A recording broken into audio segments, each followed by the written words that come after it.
Hello, everyone. Welcome to the Arseholics podcast on Sunday, the 18th of February, 2024. And no, I've never done the date before on a podcast, but it's staring at me. The date's just staring at me. So I thought, why not?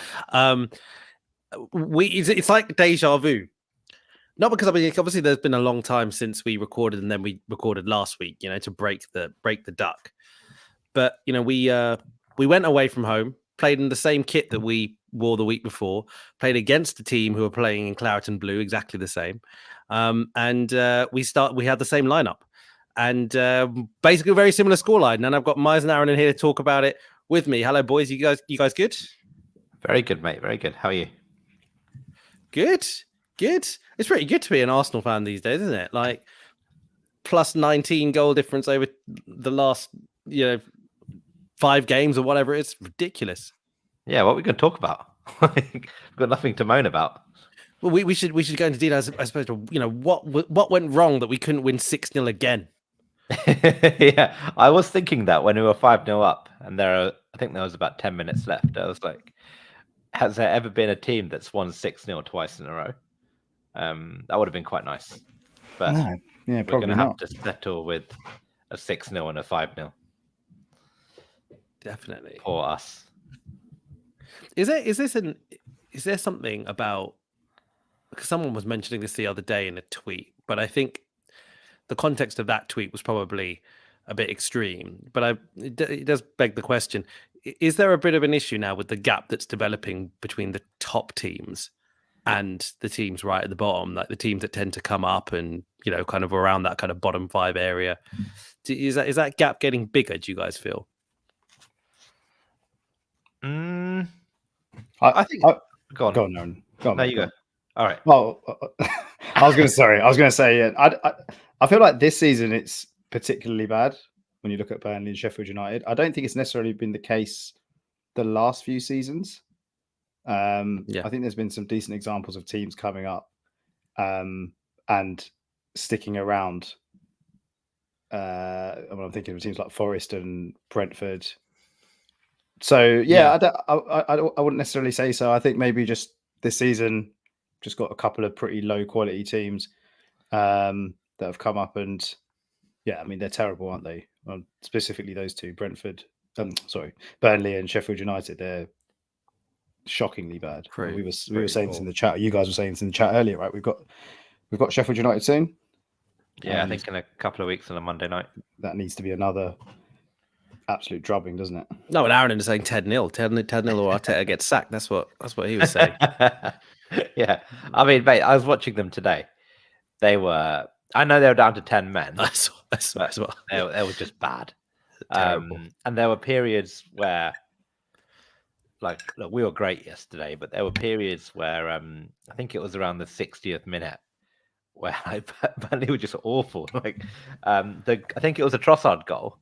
I was messaging you guys on WhatsApp because I think there was a period of about 5 minutes where Trossard could have easily scored about 3 goals, and he just kept giving the ball to us, and I was like, "What are you doing? Like, are you even trying to play football, or are you just trying to concede as many goals as possible?" But yeah, those two are bad. I don't know if the gap is getting bigger because there are probably more top teams now. I think you've got, let's be real. 2 or 3 seasons ago, we were 8th, right?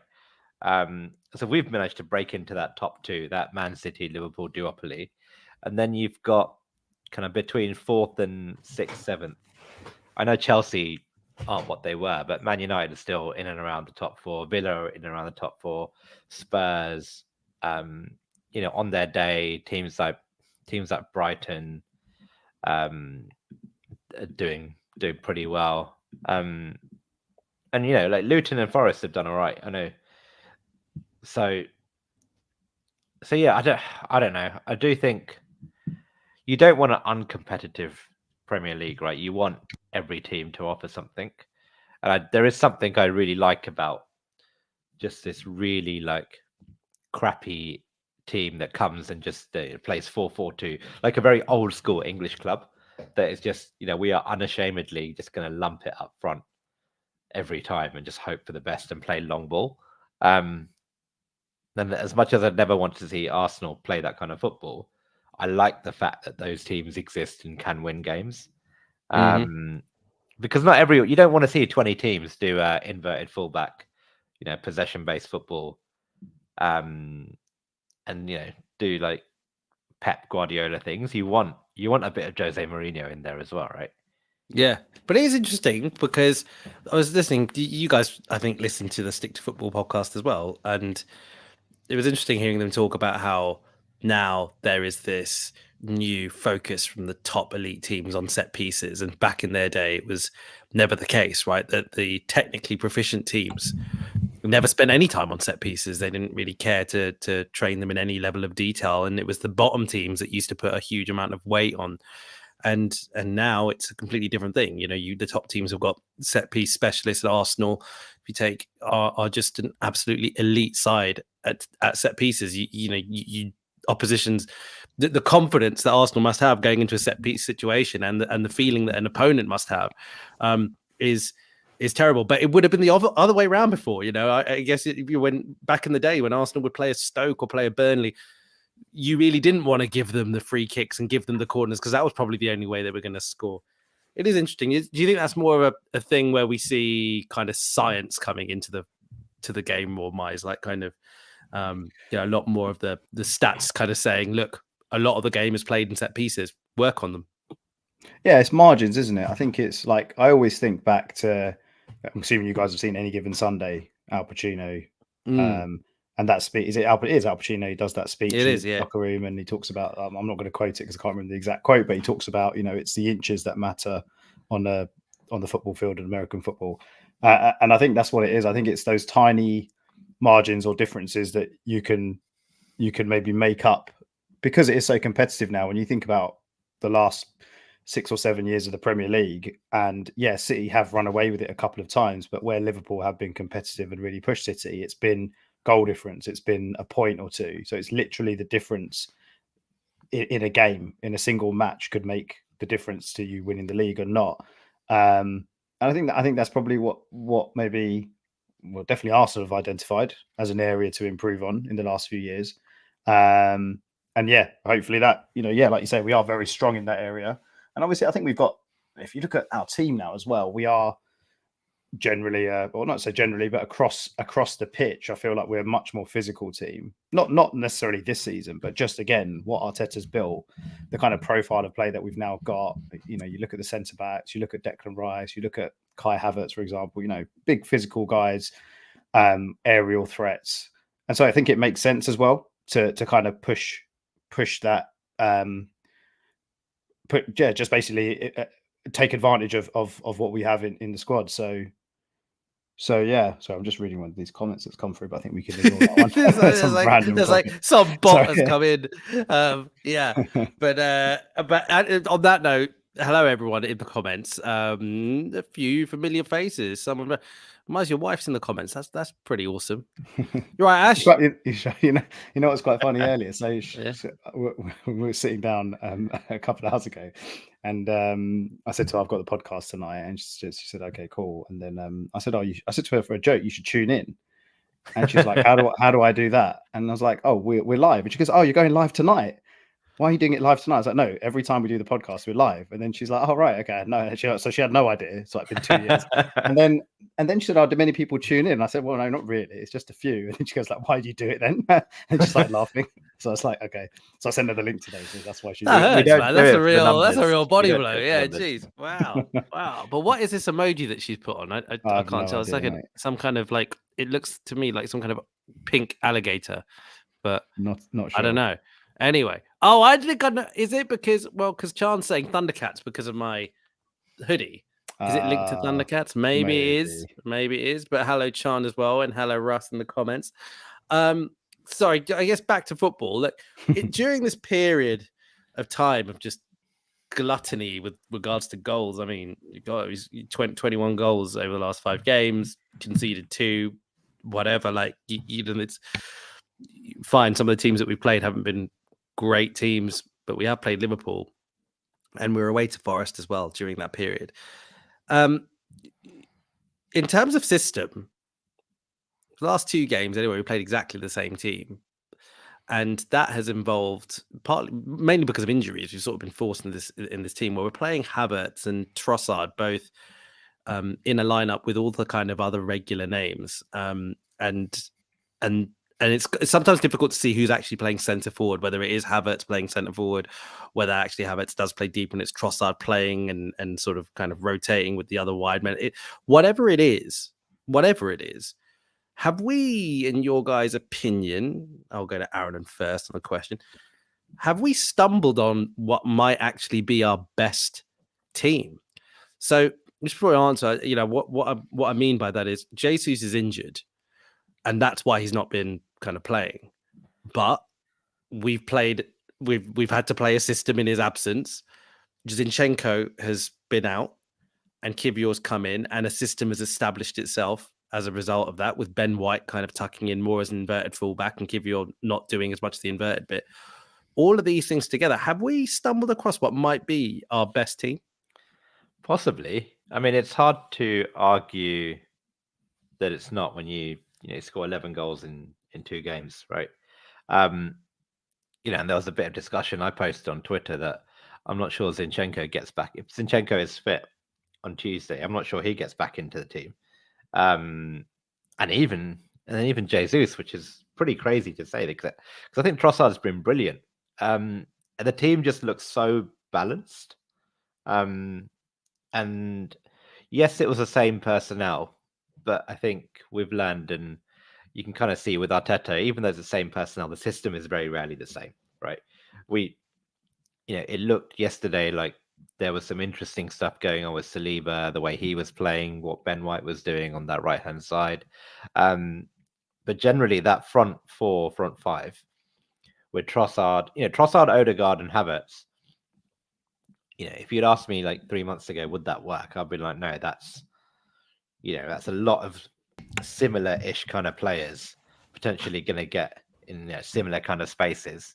And are they really going to like that? But they just look perfectly in sync with each other. And Havertz's movement has always been really good, and it just seems like Trossard really just complements what Havertz does. And then when they're opening up spaces because they're off the ball movement is so good, players like Saka and Martinelli can just they just love that. And then Odegaard, I mean, he's been brilliant since the winter break. I think he's then got a little bit more space, because I think if you're a defender defending against those 5 players, you're going to have no idea where to go and what to do.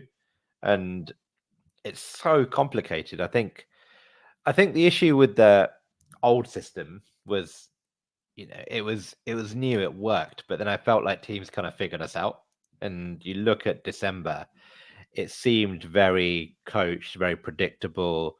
The players were perfect, like almost a bit too perfect, and I felt like that was quite easy to defend against, right? Because everyone knows what Zinchenko was doing, everyone knows what Gabriel Jesus does, and with this new system, A, it's unpredictable, but B, you've then got players executing that plan to perfection because they're all playing brilliant football. So no, I don't know if it's our best team, but, and I think we've discussed this before, right? I don't know if we want to have a best team. We just kind of want to just play what the opposition wants us to do and just try and catch them off. So yeah, it'll be really interesting to see what happens when Jesus comes back, when Zinchenko comes back, because I don't know. Do you think they get back into this team? I'm not sure they do. That's a good question, but I think to your point, I think what you're basically saying is we've just found another system that works, which probably makes the system that before seemed a little bit redundant actually re-energized in itself, because it's just another. If the different ways that we have of playing just make them much more unpredictable and give us options, and also more resilient to injuries, right? Like that's the big thing, is that. A few months ago, I think if we lost Zinchenko, we'd been like, well, we've got no other way to play. We lost, like we've done this, scored 11 goals without our first choice striker in the team. Just mental. And I don't think any other team can do that. And we've now finally got a plan B for some of our players, and that's reassuring. Miles, do you think part of it is actually to do potentially with nothing regarding the system, but more to do with people just being clinical? I mean, we've seen the stats recently over the last 5 or 6 games. Yes, we've been playing really good stuff, but we are overperforming our XG. Even in the Liverpool game, I don't think it was above 3, was it? But maybe it was. But anyway, the point is overall, we've just been more clinical. And Saka, for example, is scoring goals regularly. Trossard is scoring goals regularly at the moment. Well, who isn't scoring goals regularly? Do you think it is somewhat down to just things clicking now? Yeah, a little bit. It feels like the break, and I think we talked about this in the last episode as well after we beat West Ham, but it feels like the mid-season break came at the right time. We were in a bit of a slump, really. Results weren't going our way. And yeah, clearly big problems in front of goal. We weren't scoring anywhere near enough goals. And it feels like maybe it's just, for me, it just looks like players are in form now. And I guess the question is, why are they in form now? What's changed? And we're never really going to know the answer to that. But I think, we've come back in the new year, and obviously the results, performances, and like you say, how clinical we've been in front of goal has just gone to another level, really. But it does feel like when you now watch like a Havertz, when you watch, I dare say it's Saka, but I think Saka's been good all season, to be honest. Like a lot of these players, it feels like they're much more confident taking on the shot in potentially those games in December that we dropped points in. That wasn't happening. Like we were still having touches in the box and we were still creating chances, but for whatever reason, the ball just wasn't going in the back of the net. Trossard's a good example because there's been times where when he's played this season and he's kind of come off the bench or he's come in for a game, and I haven't really been that impressed with him. And I've kind of tried to work out like what's his role in the team, or is he playing as a false 9? Is he supposed to be a Martinelli kind of alternative? Is he supposed to play that left 8 role? But then since he's come into the team the last few games, what I really like about him is he just likes to shoot. Like he doesn't hold back with shooting, and it's such a basic thing. But when you have other players in the team like Odegaard, like Jesus, for example, even like Martinelli, sometimes these guys, either it has felt like when we've watched us in the past, we're trying to walk the ball into the net. Maybe that's a little bit harsh. But it's also feels like we have we want to score goals in a certain way and we're not going to deviate from that. Whereas Trossard's very much like, if I get a chance, I'm going to shoot, whether it's from 20 yards, whether it's in the box. And to be fair, yesterday, like I didn't watch the game yesterday, but from all the kind of highlights I've seen and the post-match stuff, it looked like, and Aaron could probably comment on this better, but it looked like Trossard actually had 3 or 4 chances he had a few more chances than the one he actually took. And obviously won us the penalty as well. So yeah, I think I feel like it's easier to be clinical when players are in form. And I think maybe it just took that game where we came back in the new year. We started scoring goals and we kind of haven't looked back since. Yeah, agreed. I mean, yeah, I was just going to say, I think the main thing, and it's very hard to do a like for like comparison between Trossard and Jesus, but the one thing I really noticed yesterday was Trossard just seemed to be in the box a bit more, because Jesus is always doing Jesus things everywhere, right? Left wing, right wings, probably like deep midfield, but Trossard just had this knack of just being in the box, in the 6-yard box at the right time, or in and around the box. And I think when you've got someone there, it just gives, like, we've seen it so many times where Saka and Martinelli were breaking through, coming to the touchline, and then they just square it to no one and the defender would clear it. But not only just, but if you have a player that's in the box at the right place, right time, and he's not the most elite finisher in the world, but he took his goal really well. And I think just by having someone there, it means the centre backs have to drop deeper. It opens up space for Odegaard and Havertz, and when they're running around all over the place, I think it just makes us as a team just a little bit harder to defend against. Yeah, and like systems matter, right? In terms of you have a bunch of players, you try and you get a system, or vice versa, and what happens? If the system works as a result of the players that you have, that's brilliant, right? Whichever way round you sort of started. But as we've seen with many teams, right, when you bring in a new player, the system has to change. Even if that player is kind of, a world-class player, sometimes you bring in that world-class player and the system needs to change. We saw it with Man City when they brought in Haaland. They had to change in order to facilitate this world-class player, and it paid off last season. So a question I have to you guys, I might as well go to you first on this one, is is there anything that you've seen from the last few games, given how many goals that we've scored, that makes you think that maybe we don't need to go spend lots of money on a big striker? Because if we spend money on the big striker, that will mean a different system. Have you seen anything in this system that makes you think we just need to get better at this system and don't need a big striker? Not, no. So it kind of goes back to what Aaron was saying before. I think it was Aaron that was saying it, which was, we need to have multiple systems and we need to have multiple options. And there's been so many games this season. Like, we're in a patch now of 5 games. We've blown teams away. We've beaten the league leaders. We're doing fantastically well. But let's kind of bring ourselves back to ground a bit. It's 5 games, right? This is not the full season.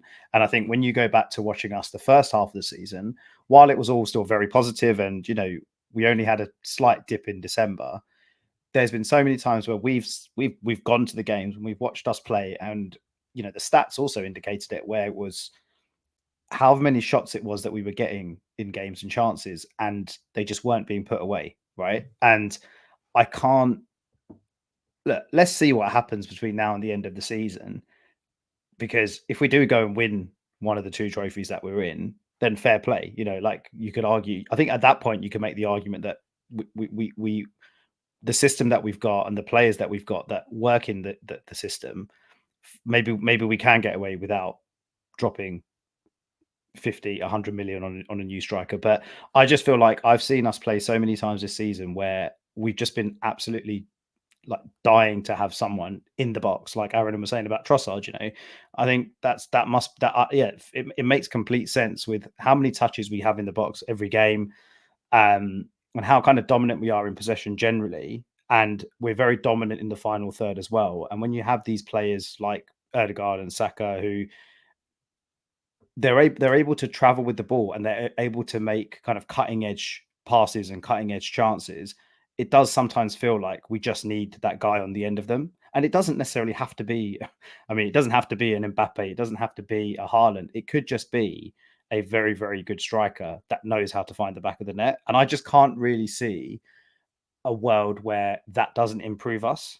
It doesn't and like this is what I guess the point I'm trying to make is, it doesn't necessarily have to be that blockbuster striker, but I still feel like we need a different profile of striker. And I think that goes a long way to us maybe earning another 5 points, maybe more than that, maybe 10 points in a season. Again, going back to the kind of small differences that accumulate over the course of a season, and when you get to the end of the season, they can really be important. So I don't think I've seen enough yet. I think maybe it's just a bit of it's just too small of a sample size to look at, and I think let's see what happens over the next few weeks. I still expect us to do well over the next few weeks leading into that City game. I think we'll get the results that we need. I think we'll progress in the Champions League. But like I said, I think there's still going to be games. There have been games this season. There's still going to be games where maybe the chances don't get taken. Maybe it's just a very, very tight game. Maybe there's a sending off and we're down to 10 men and we just need a different option. And I can't really see the downside of having that kind of profile in the squad. So for me, I still think we'd need to go and get someone in the summer. Aaron, I know you always hate it when I press you for questions around who. Like, if you want a player, if you want to fill a certain spot, in our squad, I'm like, who would you go for, right? And you rightly in many ways point out that it's not your job to find the player. It's the recruitment team.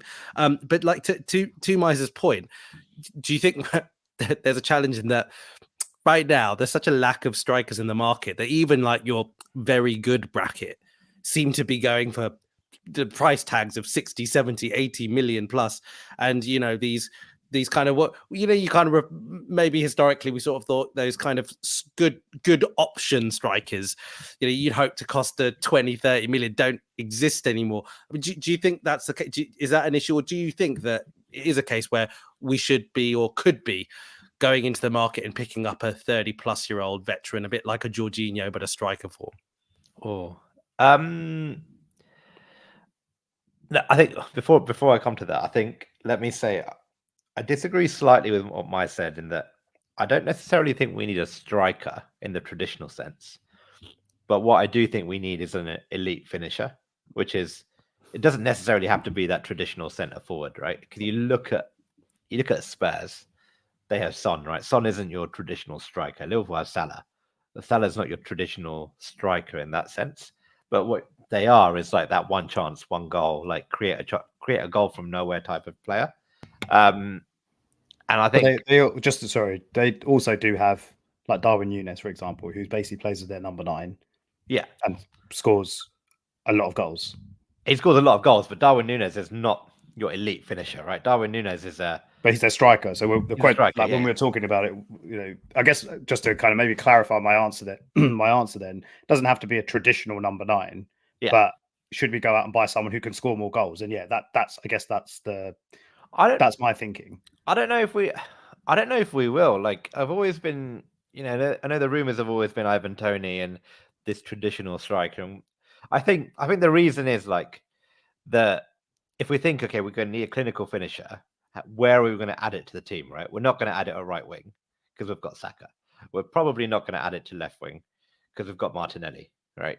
So really, I think we all look at Gabriel Jesus and think, actually, could we improve on Gabriel Jesus, right? And I think it's hard because if you want to take Gabriel Jesus out of the team, although we've managed to do it all right over the last 2 games, but you lose a lot, right? But you've seen like just with Trossard, Trossard's positioning and maybe doing more striker-like things, he's been able to get a few goals. But even then, he's missed a lot, right? You get, instead of Trossard, you put an elite finisher on the end of some of those chances. Trossard probably gets 4 or 5 goals in 2 games. So yeah, I think it probably will be a striker, because if we're going to spend money, it will probably be a centre forward. But I don't think it necessarily has to be, right? I think if you, let's say,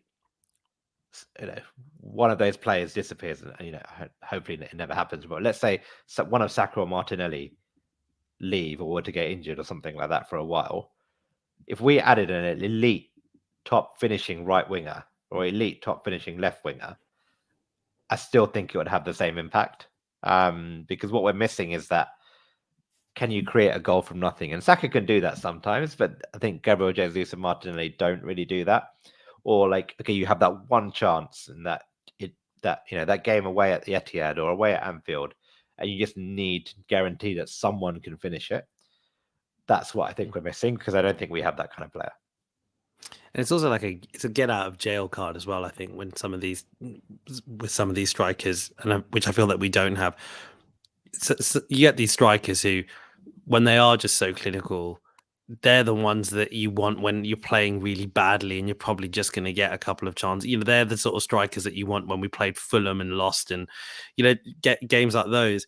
I think when we're playing like we are at the moment, probably doesn't really matter. You're finding all these different ways, and our system works or whatever. But when you just don't have that guy who's going to consistently overperform on XG, it sort of reminds me. I mean, you mentioned Son, and it reminds me of when there was that period of time, I think it was under Conte, that Tottenham were really crap in chance creation, but they were scoring so many goals and they were just consistently overperforming their XG because of Kane and Son.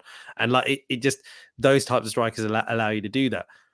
But I'm a bit, I do think that there's perhaps something that Arteta and Edu will be thinking about, which is probably just that if you buy a striker who's 28 years old, let's just say, and let's say it's an Ivan Toney, even to some extent an Osimhen, but let's just go with an Ivan Toney for now. You have to make it work then. You get them and they have to hit the ground running. You're not going to basically say, they can get used to how we play, and they might have an average first season, but you will want them to hit the ground running. So you will make changes to your system to make that happen, to just to justify it, but also maximize while that player is at their peak. And I wonder whether they'll look at it now and go, actually, if we really perfect some of the systems that we can already do, and maybe add some quality to other areas or whatever, we might not need to do that. And two, the downside of it not working is quite high. Whereas potentially, I wonder whether what they've seen over the last 5 games will tempt them into being a bit more bolder in buying a younger striker who is someone who they think that can maybe be a Højlund type.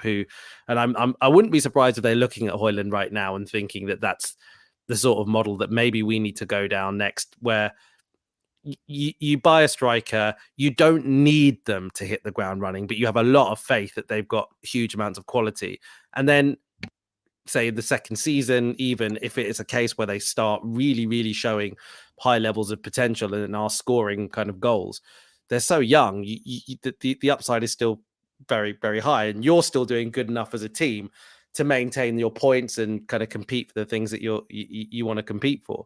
So I wonder whether they'll see that and they'll look for that. Now, I don't know who those players are, and to answer Russ's question, maybe this is a question that we should all answer. Just shooting off the hip, if there was a striker that we all kind of wanted to sign today, like who would it be? I actually, although the answer to my question that I sort of posed just then was probably someone like an Evan Ferguson, I still really like Vlahovic. I still really like the idea of him. His age profile is really good. And I still feel like if we have a chance of getting him, we should get him over Osimhen and over Tony. Personally, that's how I feel. Miles, I'll go to you. Yeah, I've always been, I say always, since we were linked with Vlahovic and then we didn't get him, I've always kept an eye on what he's done in Serie A, and I think he's been, maybe I was going to say in and out the team, but I think he's had his ups and downs, but especially recently it feels like he's, like when I've seen some of the highlights of his goals, he just looks like he looks like a perfect match. So I would probably go with him. I think there's a few names that I'd be pretty happy with. Someone like an Isak, probably not realistic. Maybe we missed the boat with him, but quality-wise, I think he's up there. I think maybe just fitness concerns. Ollie Watkins, I really like him. I don't actually know how old he is, but I think he's probably he's 28. Oh, is he? Wow. Okay, yeah, I thought he was a lot younger than that. The Osimhen one's really interesting because, yeah, he's obviously scored a shitload of goals in Serie A, and they won the league last season, Napoli. But I think I've seen a few people talk about him as someone who misses a lot of chances, kind of similar to Jesus. And I think that's the big concern. And then leveling him up to move to the Premier League. So I think, for such a big outlay, he's one that, obviously I'd be over the moon with getting a player like that and kind of, managing to get, to sign a player like that. But yeah, I don't think I've seen enough of him. So I'd probably go Vlahovic, or if I'm looking Premier League, Isak or Watkins would be my choice. I like Tony as well. I have to say, I do like Tony. Bobby Yaronin. I've never been a huge fan of Tony, to be honest. And even we've had these links, and some people say that the links have gone cold, but he never really fit. He never really looked like an Arsenal player in that sense. So, I think he's a good striker, but is he going to is he clinical in that sense? And is he going to transform us? I'm not so sure. I think you mentioned it, Miles. I really like Ollie Watkins. I've always been a big fan of Watkins. And I think we were linked with him when he was at Brentford back in the day, right? And then he's an Arsenal fan as well.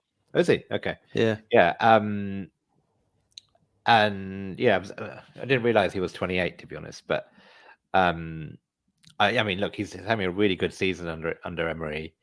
English, knows the Premier League, and I think Arteta's really valuing that skill, that Premier League experience. You look at the big signings that we've done with Rice, Trossard, Ben White. Like, a lot of these players have come in with Premier League experience, so I think that's probably why we might have been linked with Tony, and we were watching him closely. But I think in this era going forward, where budgets might be a little bit more constrained, I think it will be a question of value, who can really give us the value. And if Brentford are going to want 70, 80 million for Tony, I don't think it's going to happen.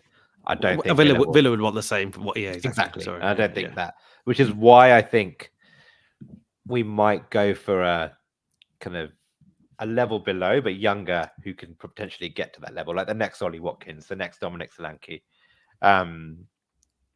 And Ferguson does fit that bill. Haven't seen him enough this season. He's been in and out of the Brighton team, but or someone like a Højlund. Again, it's that player that was really good before he came to Man United. So although he's on form now, but what I meant was like he came in with a big reputation, right? And it's something that like I said, I'm not a big European League watcher in that sense, but I did know about Højlund before he rocked up, so it says something if I know who he is right before he comes. So, I guess it's like whoever Arteta and Edu went for, I have a lot of faith. Whoever they end up getting, I think I'm sure they'll make the difference. But I think if you're going to go big, you have to be sure, right? Yeah, and that's what we were 100% sure. Declan Rice was the guy we were going to go big on, right? And all of us could see his quality before he came into the team, and we knew, we were like, this guy is easily worth 100 million. I don't know if you could say that about Tony. I don't know if you could say that about not that many strikers. How many strikers in the Premier League would you say are worth more than 80 million quid right now? Just Haaland, probably. Haaland, that's it. Yeah, Son, Salah, probably. Oh, right, yeah. But even that, there's an age thing as well. With Salah, I don't see anyone paying, apart from in Saudi Arabia, paying like 100 million for Salah. Yeah. But I do think that'll come into. I really think age is going to come into this decision massively, because with FFP and everything, that even with Watkins, right? Let's say 28. And by the way, I've been really impressed with Watkins as well. I think we all agree with that. I also didn't realize it. He's basically joint top of the assists numbers as well. So he's got like 10 assists, and he's right up there. Yeah. This is like, it's an Emery special. He does great with it, with centre forwards in every team that he manages. But I agree, very good player. But there is no way I see Arsenal spending like 80 plus million, 70 plus million even on a 28-year-old. And I reckon it'll be more than 70 million if it was Watkins. I'm just going to say, let's just say 80 for argument's sake, on a 28-year-old who he's not going to come for, cheap. Like, he's going to want this to be his last kind of big contract or whatever. Like, he'll, be on at least 200, 250k a week, I imagine, right? That's a lot. And, it's money that you wouldn't get off on a resale, any of that back. So it's all with FFP. I really think that will make an impact. Which is it's interesting because it makes Russ's suggestion, if it was possible, Russ is saying Mbappe here, and look, obviously, I think we all agree if we could get someone like Mbappe, obviously we would, but let's we're assuming his future is set at Real Madrid, but it is interesting when the economics coming into it, right? Because Mbappe, given his age, like from an FFP perspective, if you can get the cash that you need for it. Like in many ways, I imagine doing a mega deal for Mbappe is in some ways better from an FFP perspective than an 80 million 28-year-old that you can't sell afterwards. Like Mbappe, we signed Mbappe on a 5-year deal or whatever, and even if we're paying shitloads of money, like we'll sell him at some point and like get a lot of money back, right? It's interesting. I am gonna pivot our discussion to another area of the pitch, right? I'm gonna ask Aaron about this, because sometimes he's the resident critic in a good way. I mean that, Aaron, and I think we need a balance.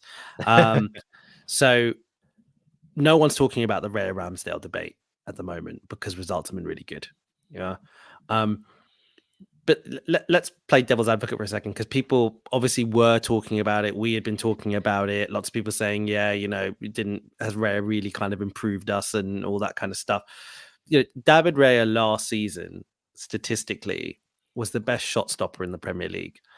He made the most amount of saves, and that's obviously not necessarily an indication of whether you are the best shot stopper, but his shots to save percentage was the highest.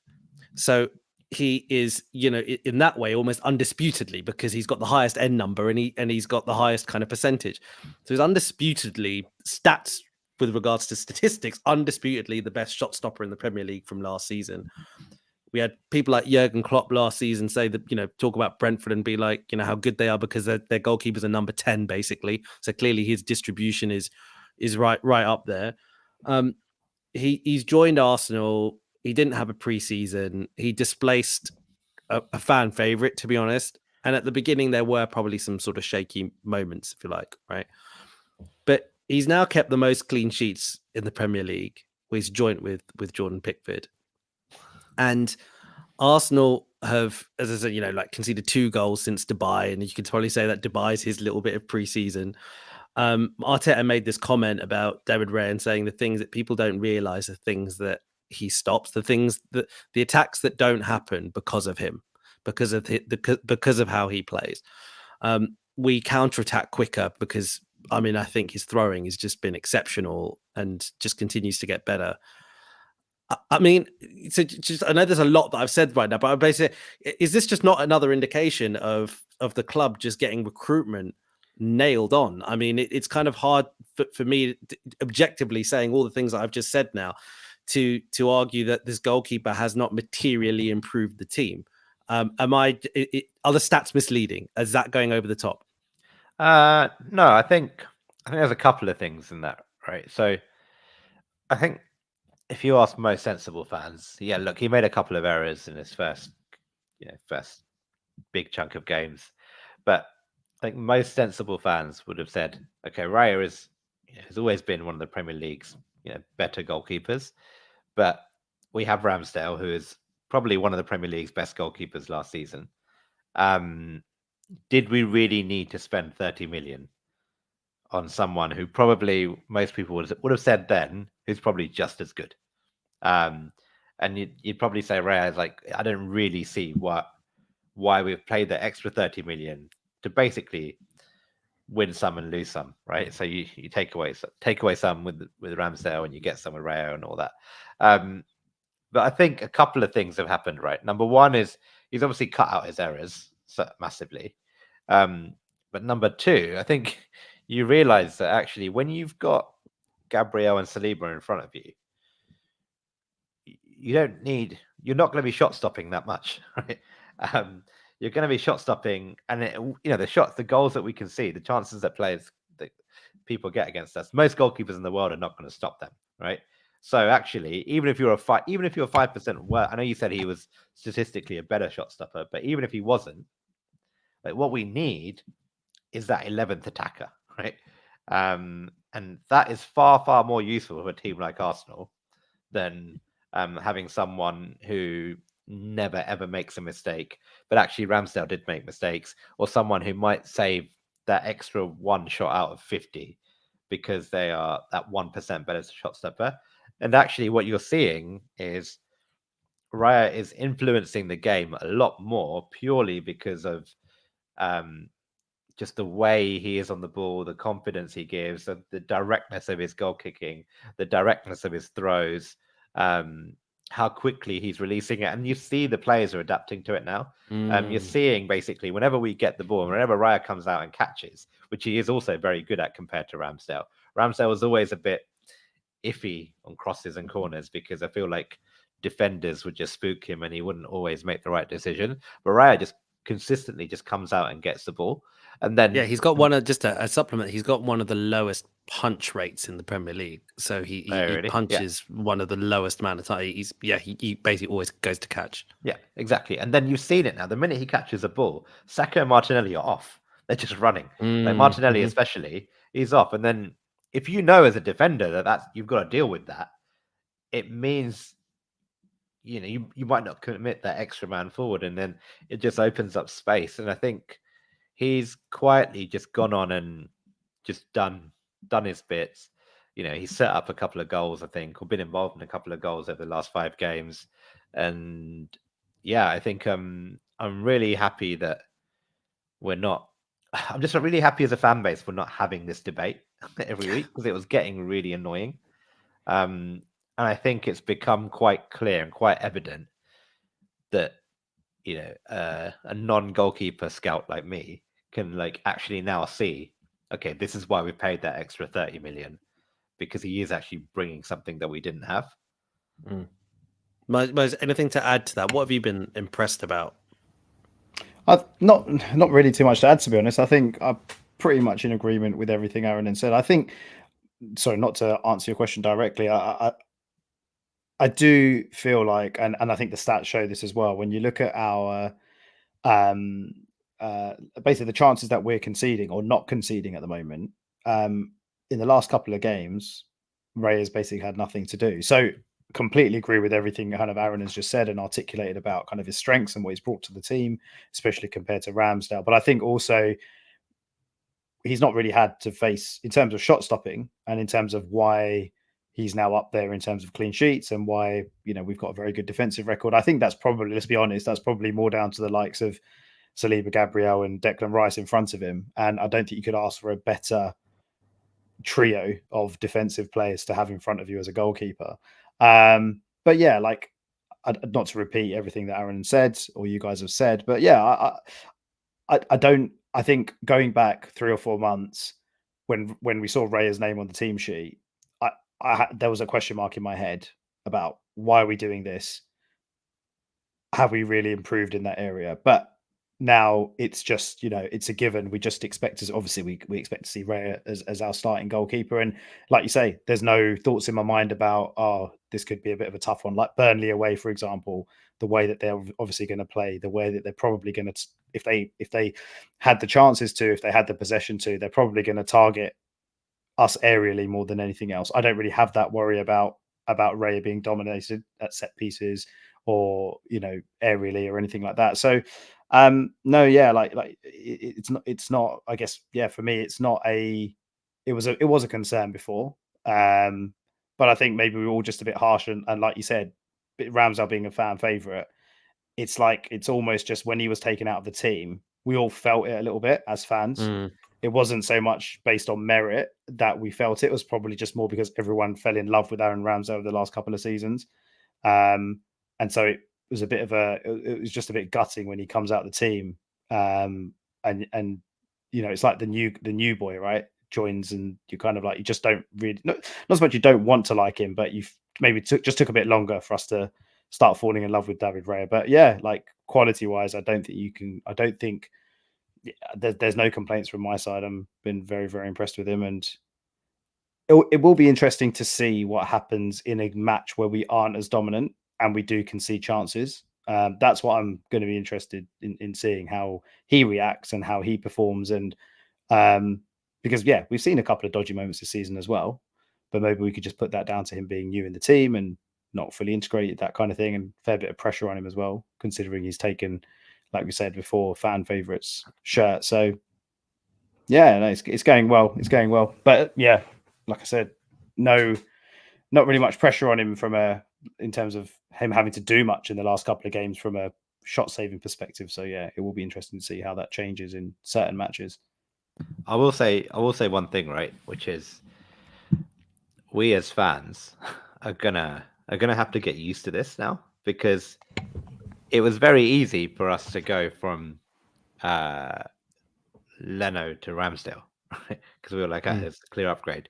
It's very easy for us to go from Cedric to Ben White, right? But it's not going to be easy now when next summer or the summer afterwards, right? Because we've got no bad players anymore. All of our players are really good point. And this manager is ruthless, right? He does not give a crap about if the fans like him or not. If he finds a better player and a better deal comes out for any of those 11 players, even Saka, right? If we find a player for 30 million on the market that is better than Bukayo Saka, Arteta would get him in. But obviously that player doesn't exist right now because Saka is probably one of the best in his position, right? But that is the level that he's aspiring to, in that he wants the best player in that position. And if there's a guy out there that's better than you and we can afford him, I think we'll do it. And he fits like the qualities and the criteria and makes strategic sense. All of these players, Martinelli, Gabriel Jesus, 2 years ago, we signed him for 50 million, and now we're chatting to say, oh, maybe we can replace him with Mbappe, right? But like, the better we get, the more money we get, the more some of these players are going to have to be on their A game, because players we like are going to leave. Tierney, we loved him, can't get anywhere near the team. We're having a conversation about Smith Rowe, a guy who 2 years ago came in and saved us from mid-table mediocrity. No one is safe. Basically, no one is safe. It's such a good point that you make. I was genuinely thinking about exactly the same thing before this episode. Not really to do with us, but I was looking at City's transfers over the last kind of however many years, and Haaland aside, but that's almost like a gap. They kind of were playing without a proper centre forward for a while. City have basically been paying sums of anywhere between 10 to 100 million just for, as Mize was saying, inches. So basically, if they think there's a player and if they can afford him, whether that, even if it's 100 million, if he adds an inch, if he just improves them a tiny bit, that's what they do now, because that's the margins it's come to. If you think about Declan Rice, and they went for Declan Rice, they had a cap as to how much they thought they would pay for him, but they still went for him. They're still willing to pay like big money. They didn't obviously need Declan Rice. Like, they've got Rodri, who is a world-class defensive midfielder. Like, they've got other options in their midfield. They don't need him like we needed him, but they're willing to pay that big money for that, for the margins. Doku, Grealish, didn't need them, but they're paying massive money because they're like, this might help us in that one game, or whatever. Do you know what I mean? That might be 3 points difference. So I think you're spot on. I think we're going to have to get really used to the idea that the manager's going to bring in players who are going to be like, well, he's not better than him. Like, do you know what I mean? It's just not going to go on, Mize. I was going to say, on that point, when you start to, and again, it is, like you said, it's a really good point. But when you look at across our team and you start to look at who are the players that might be next to do a Ramsdale, as it were, I think you also then start factoring in their values, obviously, right? Because Ramsdale's going to go this summer. We should hopefully get half decent money for him.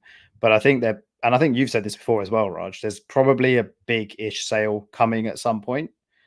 And I think you said Gabriel, which I personally don't see anymore. Maybe you've changed your view on that. But for me, I reckon it's maybe Martinelli.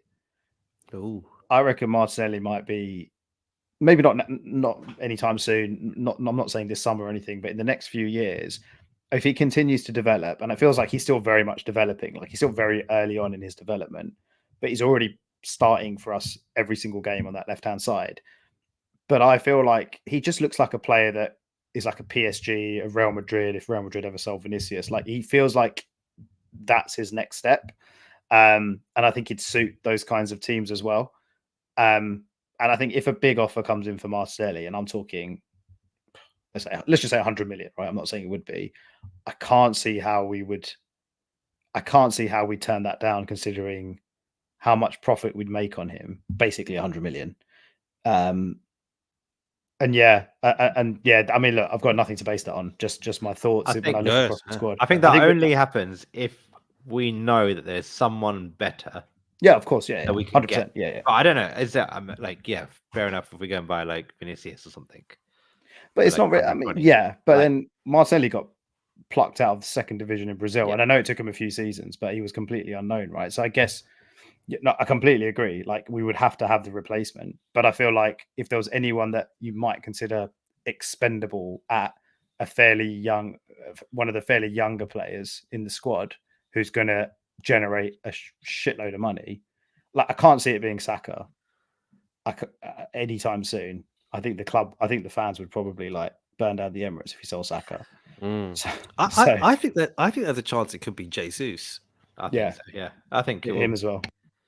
I think you have to get quite far down the list before you get to Martinelli, to be honest. But I don't think it's that bad a shout from us, because purely because, I mean, so I think the only reason why it might not happen, two reasons. One, I think he actually really loves Arsenal and kind of, I think he feels very, very settled and all the rest of it. But I also think that they might look at him as that Højlund centre forward type, where in the sense of maybe his future is centre forward, and maybe they don't want to give up on this opportunity of having this like young player who could turn into this just like ferocious like number 9. But otherwise, I don't know. Like, you know, is he an elite winger? I'm not sure he's an elite winger yet. Not yet. Not yet. And yeah, so and I guess Saka is currently probably edging above him at the moment, right? Like in terms of just sort of output levels and being able to settle games and stuff.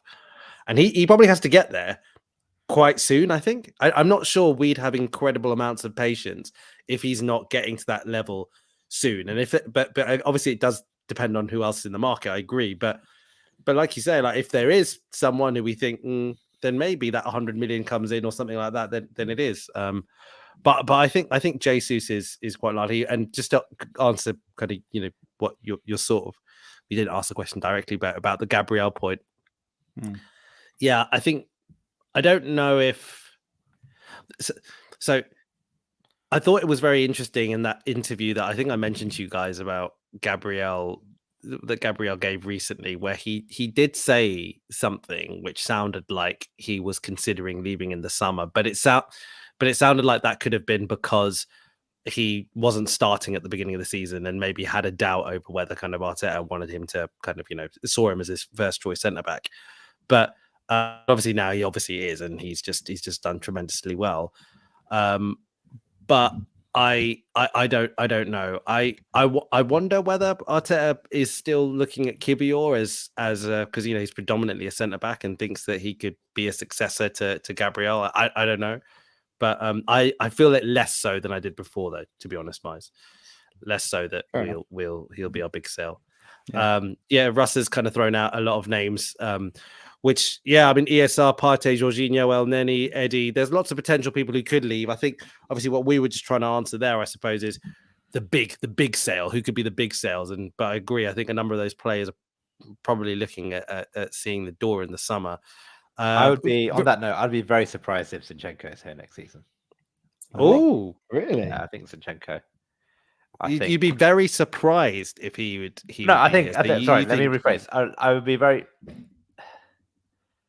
I think he is the most likely out of the first 11, because they are traditional first 11, that is like the most in danger of being sold or upgrade, like having a Ramsdale Raya thing happen to them.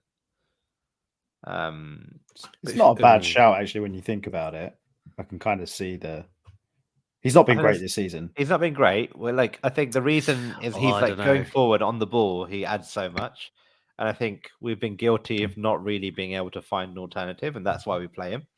And I think our defensive standards will improve so much that we won't be able to tolerate his deficiencies and the flaws in his game. And we've seen, we talked about systems, didn't we? We talked about having different things. I mean, who is a better inverted left back? I think we'll just say okay, if we can't find someone to do that, we will go and either just get someone the right to do it, or we bought Timber, right? Timber, we bought Timber in his position, right? Yeah, we've got Tomiyasu there. Timber. We've got Kivior there, right? And you look at what City do. City don't even play fullbacks anymore, right? The City just play centre backs. Basically, what we're doing now. Yeah. So, do you necessarily need a guy who can add something in midfield? Maybe his future is a number 8 or something like that. But I don't. I think if you had to get rid of someone and upgrade, he does cost us defensively. Without going hard on him, because I love him and I think he's done that inverted role that he's done for us has been fantastic. But there's some crunch moments in games, and we all know which ones we're thinking about, like Anfield away last season, Anfield away this season, and a few others. He gets beaten far too easily, and crunch moments that really have cost us. And that, I think that's the worry, and we're not experiencing that now, because obviously he's not in the team, was injured. But I think now, I wouldn't have thought it before, but now Aaron has said it and you think about it, it makes a lot of sense. But it's also, again, what you just said, Aaron, is quite interesting, because we're probably going to lose at least one central midfielder this summer, if not two, if you think about Neni, Partey, maybe even Jorginho if they don't renew his contract, because I think his contract's up. Yeah. But I think there is a 1-year extension, I think, on Jorginho's contract. But okay. So there's maybe I don't know, maybe there's a a gap there or spot to fill there where Zinchenko might actually become a midfielder as opposed to an inverted one. So yeah, it's quite interesting actually. It's an interesting take. I only see it if there's some club who's desperate for Zinchenko and comes in with big money. Otherwise, I don't see it, just because I think it kind of goes against. Yeah, we're talking about assembling a squad of having lots of options, and we haven't seen the best of Timber yet. Like, so we don't know. Maybe he always was a succession plan for Zinchenko. Maybe that was the case. But I do think that you'd struggle to find a better inverted fullback than Zinchenko, and I think that the games that he's cost us this season, a lot. Well, the goals that he has cost us, not necessarily the games have necessarily been decided by this, but those goals, arguably in a lot of those games, he wouldn't have been starting if we had a fully fit side anyway. Like, it would have been the sort of games where, I don't know, if we're playing Liverpool, then it probably isn't going to be Zinchenko at left back. It's probably going to be Tommy Assis, who's only there because the injury is there anyway. But I don't know. But it's definitely not a bad shot. Don't get me wrong. I just can't. I personally would be surprised. Listen, I didn't want to go over an hour. I wanted to try and wrap us up for about an hour, but there is one final thing I think we just obviously need to talk about. So maybe we can just do that for 10 minutes quickly. It's our long anticipated return to the Champions League. Knockouts. We've obviously been playing in the group stage, but it's our first Champions League knockout game in a long time. So just very, very quickly, let's just talk a little bit about Porto on Wednesday. So we're away in the first leg.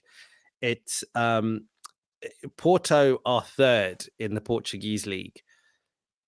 It seems like, I was kind of looking at their results over the season. It doesn't necessarily seem like they've had a kind of a bad period and then were really good, or vice versa. It seems like they've been the sort of side who throughout the season have just lost the odd game, and have meant that, like, they're still, I think they're sort of in a similar situation to us, where they're still in the title race, but probably argue they're sort of third favorite. But looking at their kind of goals scored, goals against, it does look like they've got a very, very good defense, well, relatively speaking, but goals have been hard to come by. So it seems like, they haven't been scoring very many goals. So I haven't been watching Porto. I don't know that much more about them. But at the end of the day, it's the Champions League. And I imagine, in a very similar way to us, then, if they are in a similar situation where the league might not be winnable, perhaps they feel like they can put a really, really good Champions League run. Aaron, do you have any thoughts about our long-awaited return to the knockouts? I was just going to ask, does Pepe still play for them? Yeah, he still starts for them, I think. Are you serious? He must be like 43. I think he's 40. I could be wrong on how old he is, but I think he's wow. Yeah. I'm pretty sure he still starts every week. Yeah. Does he start? So he'll start on Tuesday, right? I think so. Or Wednesday, sorry. Wednesday, yeah. But that could be fun. Like, I think Saka and Martinelli, they get to run against him. That could be quite fun. I'm sure, like, when you're that good, you obviously, if you're still doing it at 40, you've probably found a way to mitigate your deficiencies in speed. But no, I don't admittedly know a lot about Porto, and haven't really seen them play much this season. But just going off what you said, Raj, third in the league. I did have a quick look at their results just before I came on, and they were, they win some, they lose some. I think they lost a couple of games ago, and they won the weekend. So we should, on the form that we're in, we should be winning, right? But this is the Champions League. They're not going to defend like Burnley and West Ham did, right? So there is a risk of complacency. But I think when we're playing the way we're playing, I'm going to assume that we play the same 11 that we played at the weekend. And we should go there and just try and win. And dare I say, try and win, try and wrap the tie up in the first leg, because you never know. Like, when we're in this form, you just got to take advantage of it, because, we might have a few injuries for the second leg. And I think it's when you're good, you're good, and you can win the tie in 90 minutes, you absolutely have to go for it. So I hope that's you don't see us going big game Jorginho in the middle of the park. No, I hope we don't. I hope really. I hope we go there. Maybe I'm naive, and maybe like maybe I'm kind of underestimating Porto and maybe being a bit overconfident, but I just think when we're playing the way we're playing, we have absolutely no reason to fear them. So let them set up to try and stop us.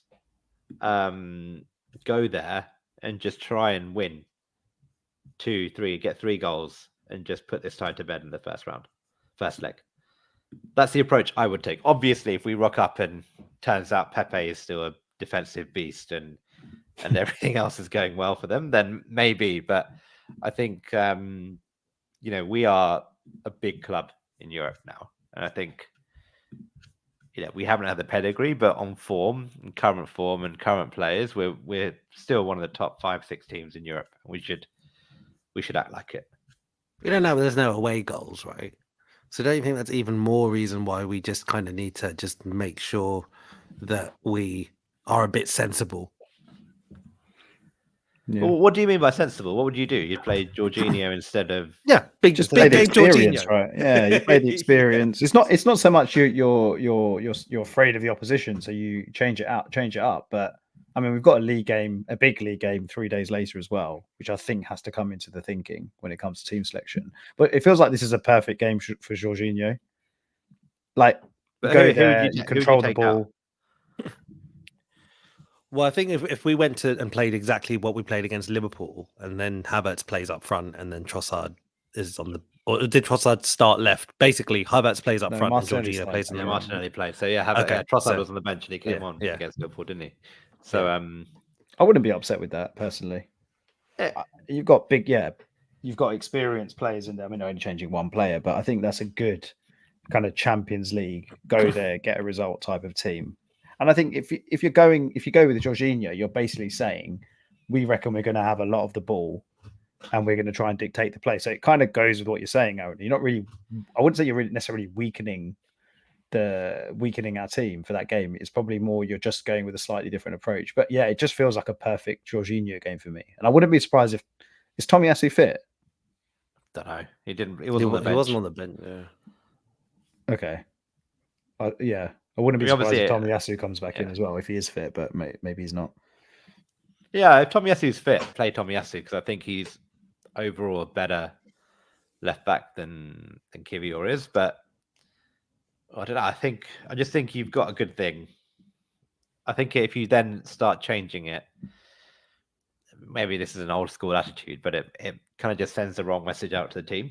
Yeah, and I don't think it's an old school. I think it's fair. Yeah, but no, I would honestly just play that. I think the thing that the Jorginho plan works, and the reason I like that actually is it does give you something off the bench, right? And the last 2 games, yeah, I know the results have been different when the players have come on, but those subs haven't really added anything. Like Nketiah in the last 2 games off the bench was just ran around, didn't do anything. Nelson couldn't really get into the game.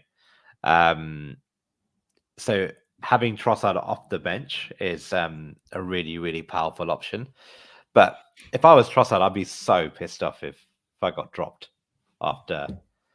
Probably be back in the team for Saturday, though, wouldn't he? Yeah, do you think he wouldn't look at it as drop though? Would you? You know, I'm not sure they'd look at it that way anymore.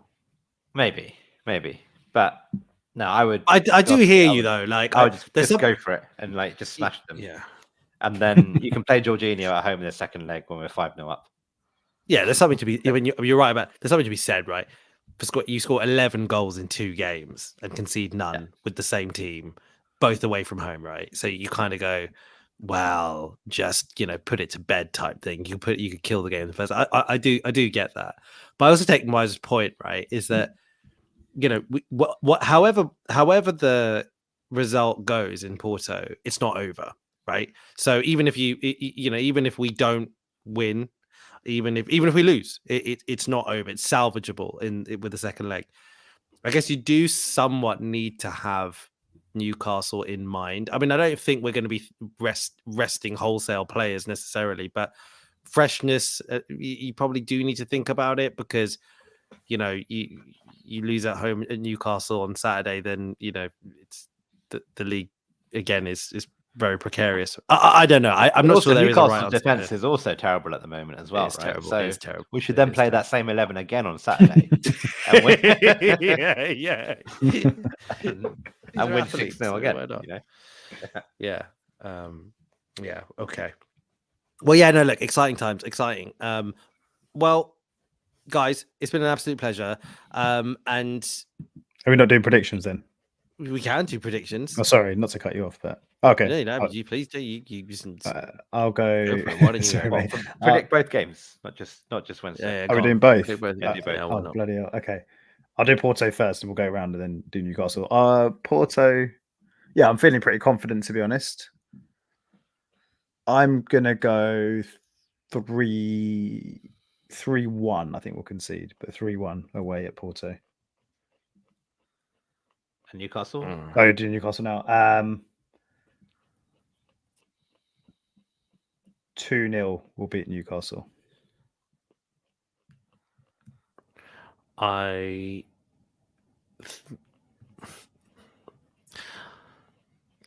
a good score against Porto. I think we might do even well. No, Porto. Okay, you know what? I'm gonna go. We're gonna win 2-1 against Porto, but I think that it's gonna be a game where we probably miss a couple of chances. Like I just can't. I'm not gonna explain it too much. I'm gonna go 2-1. We're gonna beat Porto 2-1, and we're going to beat Newcastle 3-0. Oh. I think. Should I go overconfident or just confident? No, I'll go 3-0 against Porto and 3-0 against Newcastle. Wow. I was going to go 4. I was going to put a 4 in one of those games, but Mate, imagine we get those two results next week. My God. Start getting excited. yeah. Definitely, mate. I mean, it's really fun. It's really fun watching at the moment. Long may it continue. So, all right, guys, thank you very much. And everyone who has joined us for the pod, thank you very much. Russ, thank you for all your engagement. And yeah, everyone who's listening, thank you. Like, share, subscribe. Is there anything else you can do? Anything else you can do? Do that as well. Tell your family. Tell your family. Tell your family. All right, everyone. Good night, and talk to you soon. Bye bye. Bye bye. Cheers, boys.